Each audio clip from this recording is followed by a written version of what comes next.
जय श्री राधे। पूज्य श्री सद्गुरुदेव भगवान के चरणों में प्रणाम। परम पूज्य श्री बालकृष्ण दास जी महाराज का जीवन चरित्र। उज्जैन में श्री महाराज जी एक बार सन 1949 में भक्त वृंद के आग्रह पर श्री महाराज जी मंडलेश्वर आए हुए थे। मैं और श्री देवी जी भी साथ थे। श्री महाराज जी के यहाँ आते ही भक्तों के घर संकीर्तन तरंगिणी का प्रवाह बह निकला। श्री हरिभाऊ पटवारी श्री महाराज जी के परम कृपा पात्र भक्त के यहाँ भी प्राय संकीर्तन होता रहता था।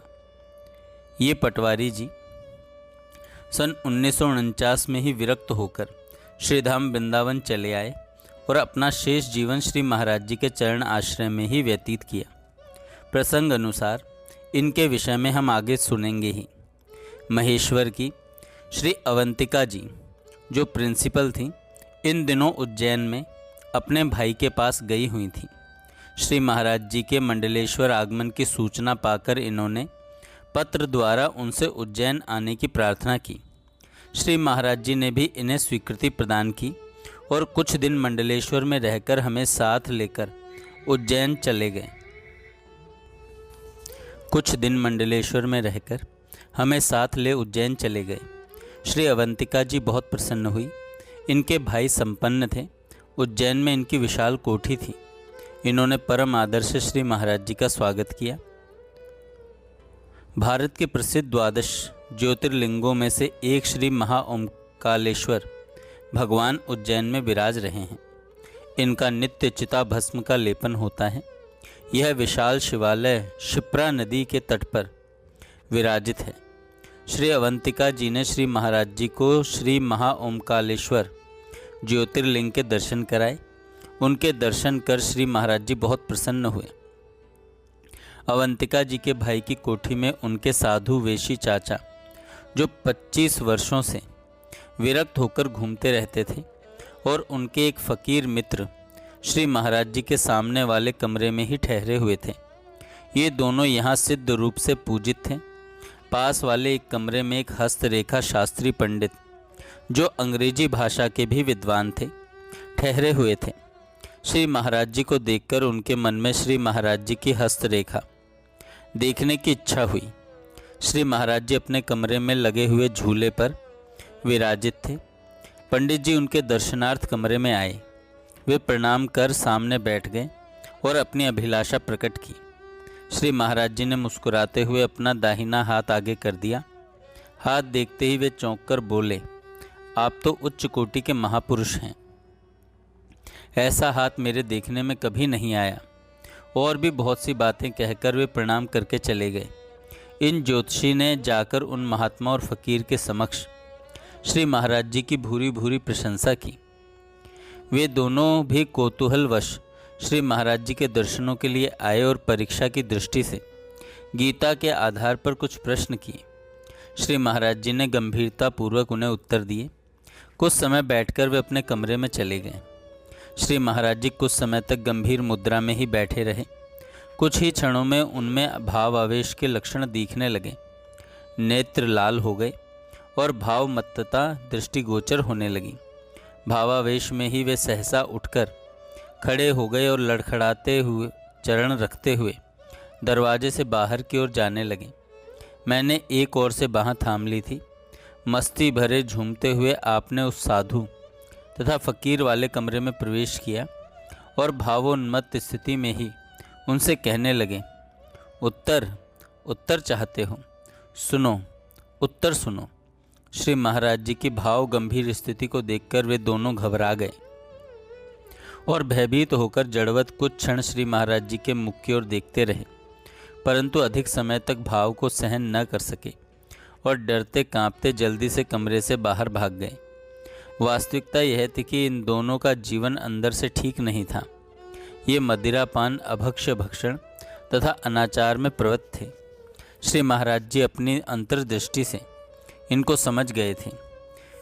मैं बाँह पकड़कर श्री महाराज जी को अपने कमरे में ले आया, परंतु आपको भाव मूर्छा हो गई। इस स्थिति में आपके मुख से एक पद स्फुरित हुआ जो अली भाव निर्झर पुस्तक में संग्रहित है। इसके पश्चात वे 2-3 दिन वहां रुककर दोबारा मंडलेश्वर आ गए। आइए अब सुनते हैं श्री गिरजा देवी को भगवत संकेत। श्री गिरजा देवी का जीवन चरित्र बहुत ही विचित्र है। यदि संक्षेप में भी लिखें तो 1000 पृष्ठ सहज ही लिखे जा सकते हैं। इनके जीवन चरित्र का संबंध द्वापर युग से जुड़ता है। यहाँ तो जितना अपेक्षित है उतना ही अंश देने की चेष्टा की जा रही है। बिहार प्रांत में जिला आरा के अंतर्गत जमीरा नामक गांव है।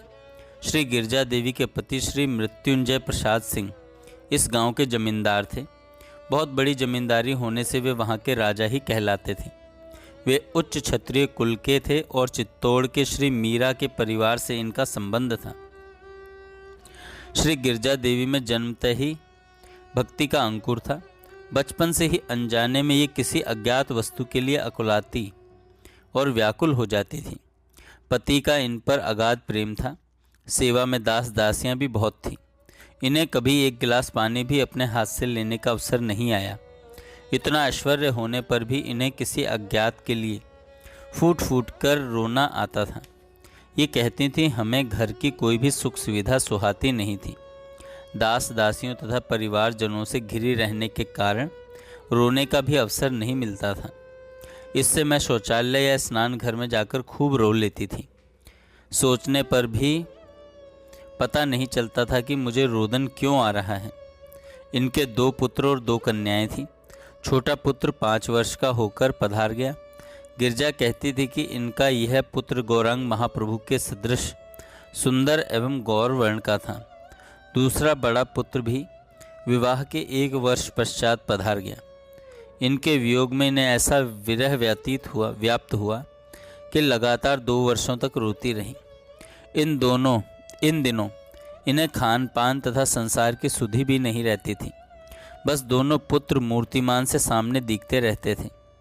इनके कुलगुरु में किसी अज्ञात शक्ति का प्रवेश हुआ और वे इन्हें प्रतिदिन श्रीमद् भागवत सुनाने लगे।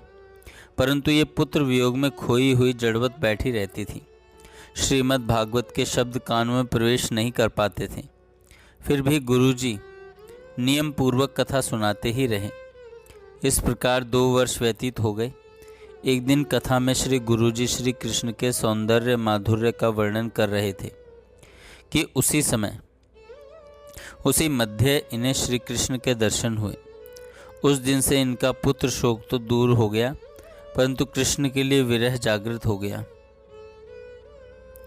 पूर्व के अज्ञात विरह का प्रत्यक्ष रूप प्रकट हो गया।